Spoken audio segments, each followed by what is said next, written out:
মাখাতে চলেছি। এখানে দেখুন আমি মাখানোটা দেখাতে পারিনি, দেখুন আমি ঢাকনটা খুলে নিই, আগে থেকে আমি মাখিয়ে রেখে দিয়েছিলাম।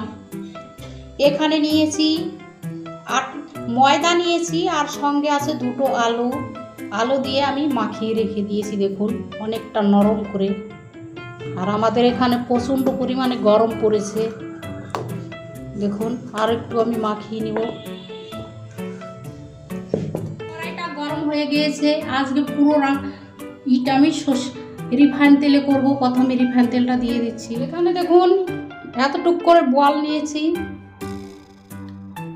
এবার আমি একটু বেলে নেব,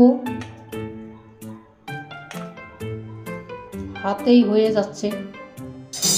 এবার একটু বেলুন দিয়ে বেলে নেব। এখানে দেখুন তেলটা গরম হয়ে গিয়েছে আর এখানে আমি ছেড়ে দিচ্ছি। এখানে দেখুন ফুলকো ফুলকো হচ্ছে, কত সুন্দর।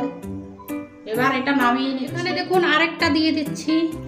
এখানে দেখুন ফুলকো ফুলকো নাল পুরি বানিয়ে ফেলেছি, দেখুন কতটা সুন্দর হয়েছে দেখতে।